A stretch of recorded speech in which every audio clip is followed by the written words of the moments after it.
Hello दोस्तों, welcome back to my channel. आज हम जा रहे हैं एक नई यात्रा पे। तो मैं हूं आज की आपकी होस्ट शानू और आज हम लोग चल रहे हैं नासिक। नासिक जो कि महाराष्ट्र का एक बहुत ही प्राचीन और खास शहर है। ये शहर ना सिर्फ मंदिरों के लिए फेमस है बल्कि ये इंडिया का एक बड़ा वाइन प्रोड्यूसिंग रीजन भी है। तो इस यात्रा में हम एक्सप्लोर करेंगे नासिक के हिस्टोरिकल टेम्पल्स, घाट और वाइन यार्ड। तो चलिए शुरू करते हैं इस खूबसूरत से सफर को। तो फ्रेंड्स, अगर आपको ये वीडियो पसंद आता है तो इसे लाइक जरूर करें और आगे भी ऐसी स्टोरीज के लिए मेरे चैनल को भी सब्सक्राइब करना मत भूलिएगा। तो चलिए नासिक की इस स्पिरिचुअल जर्नी का आनंद लेते हैं।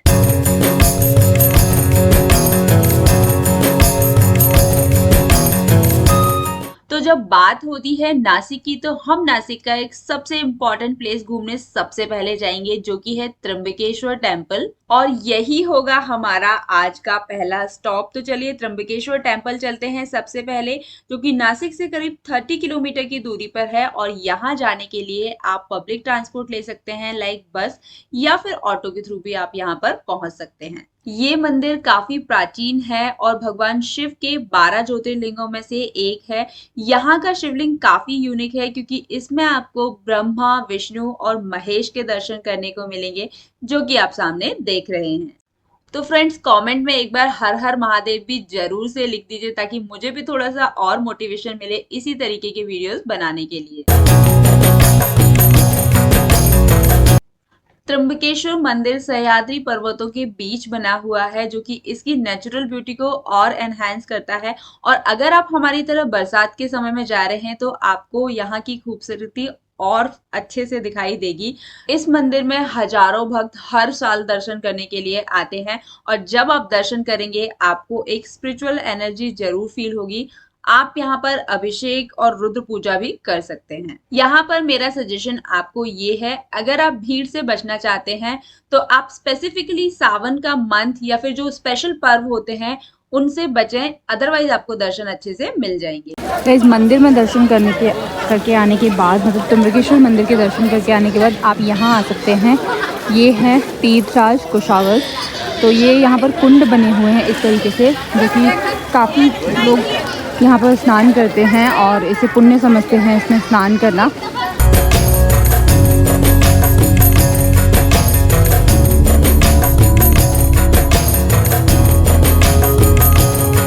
त्र्यंबकेश्वर मंदिर के बाद नासिक का जो दूसरा सबसे इम्पोर्टेंट प्लेस है वो है पंचवटी और रामकुंड। तो चलिए अब चलते हैं पंचवटी की ओर। मैं आपको वहां के बारे में कुछ इंपॉर्टेंट इन्फॉर्मेशन दे देती हूँ। तो दोस्तों, अब हम पहुंच गए हैं पंचवटी एरिया में, जो कि रामायण काल से जुड़ा हुआ एक हिस्टोरिकल प्लेस है। यहाँ पर भी बहुत सारे भक्तगण आपको मिल जाएंगे। ऐसा भी कहा जाता है कि भगवान राम, माता सीता और लक्ष्मण जी ने अपने वनवास काल के दौरान यहाँ पर बहुत सारा समय व्यतीत किया था। एंड यहीं पर वो कुंड है जिसे राम कुंड कहा जाता है, जहां पर भगवान राम ने अपने पिता महाराज दशरथ जी के पिंडदान किया हुआ था। तो यहाँ पर बहुत सारे लोग पिंडदान करने के लिए भी आते हैं। क्योंकि इस घाट को और इस जगह को बहुत पवित्र माना जाता है तो लोग यहाँ पर अपने पूर्वजों का श्राद्ध कर्म और वो सारे काम भी करते हैं। और यहाँ पर क्योंकि सावन का मंथ है, अभी हम लोगों ने सावन के मंथ में ट्रेवल किया हुआ था, तो यहाँ पर बहुत सारी जगहों पे हम लोगों ने रुद्राभिषेक देखे और बहुत ही अच्छा माहौल था। आप यहाँ पर बैठ सकते हैं। और एक और चीज जो आपको यहाँ पर बिल्कुल भी मिस नहीं करनी है वो है शाम की आरती। तो आपको गोदावरी घाट पर शाम की आरती जरूर से अटेंड करनी है।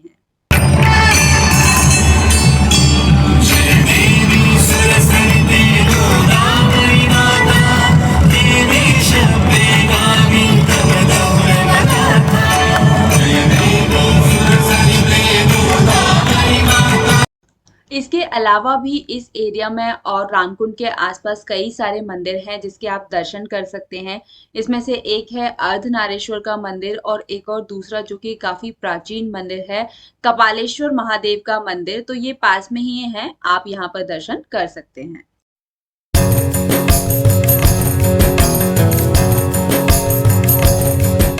नेक्स्ट जिस स्थान पर हम लोग दर्शन करने जा रहे हैं वो रामकुंड से करीब 700 मीटर की दूरी पर ही है और जिसे सीता गुफा कहा जाता है, जहां पर माता सीता ने अपने वनवास काल के दौरान अपना समय व्यतीत किया था। तो अब हम वहां चलकर उस गुफा के दर्शन करेंगे। सीता गुफा पंचवटी एरिया में है और इसे पंचवटी इसलिए कहा जाता है क्योंकि जब आप यहाँ पर जाएंगे तो आपको यहाँ पर 5 बहुत बड़े बड़े बरगद के पेड़ दिखाई देंगे, जो कि कहा जाता है कि रामायण काल से ही यहाँ पर हैं। और यहाँ पर आप सीता गुफा के दर्शन कर सकते हैं। सीता गुफा थोड़ी सी छोटी है तो आपको यहाँ पर झुककर दर्शन करने के लिए जाना रहेगा। इसके अंदर एक शिवलिंग भी है जहाँ पर माता सीता पूजा किया करती थी। और आप यहाँ पर 1 रुपए में सीता संसार नामक प्रदर्शनी भी देख सकते हैं।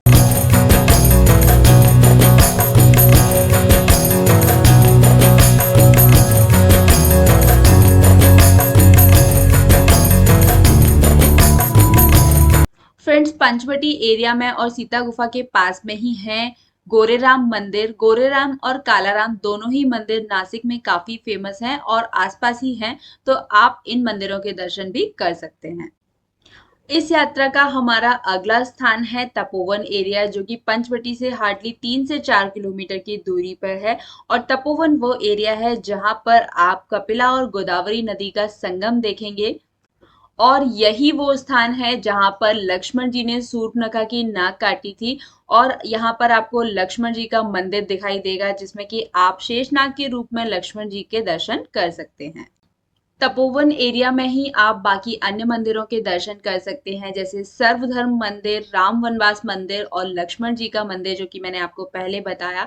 तो ये कुछ मेन मंदिर हैं जो कि आप तपोवन एरिया में संगम के साथ साथ इनके भी दर्शन कर सकते हैं। दोस्तों, नासिक एक स्पिरिचुअल शहर है, तो यहाँ पर आपको कई सारे मंदिरों के दर्शन मिल जाएंगे। तो अगर आप मंदिरों के दर्शन करना चाहते हैं तो इस लिस्ट में मैं आपको कुछ नाम बता देती हूँ जहाँ पर आप पंचवटी एरिया में ही या फिर उसके आसपास ही दर्शन कर सकते हैं।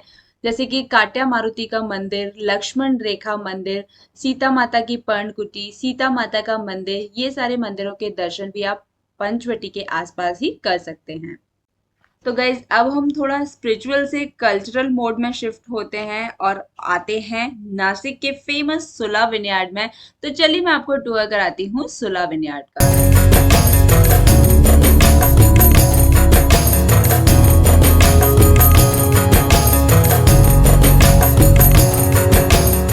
तो जैसा कि हम सब जानते हैं, और अगर नहीं भी जानते हैं तो मैं आपको बता देती हूँ कि नासिक को इंडिया का वाइन कैपिटल भी कहा जाता है और ये रीजन लगभग 60% वाइन प्रोड्यूस करता है।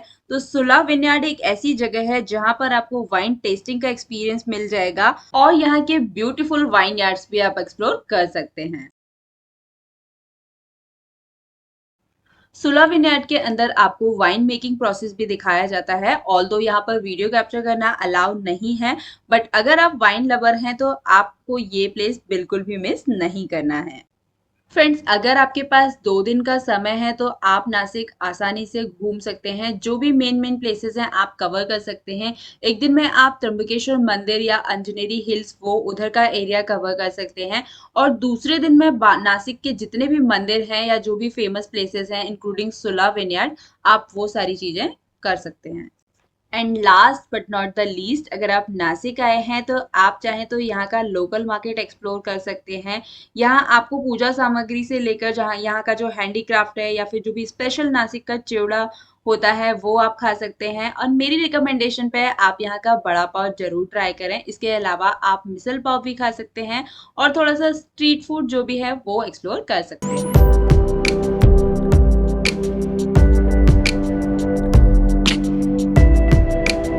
दोस्तों, यहाँ पर मैं कुछ और मंदिरों की लिस्ट भी शेयर कर रही हूँ जो कि मैंने अपनी नासिक यात्रा के दौरान दर्शन किए थे, जिसमें से एक है सोमेश्वर महादेव का मंदिर, वेंकटेश मंदिर जो कि काफी सुंदर मंदिर है और नासिक में प्रसिद्ध भी बहुत है। तो आपके पास टाइम है तो आप यहाँ पर भी दर्शन कर सकते हैं। और दोस्तों, ये थी मेरी नासिक यात्रा की कहानी। यहाँ का स्पिरिचुअल और कल्चरल कॉम्बिनेशन जो इस जगह को एक कंप्लीट ट्रैवल एक्सपीरियंस बना देता है। एंड आप नासिक जाएंगे तो डेफिनेटली आपको यहाँ जाकर के बहुत अच्छा लगेगा।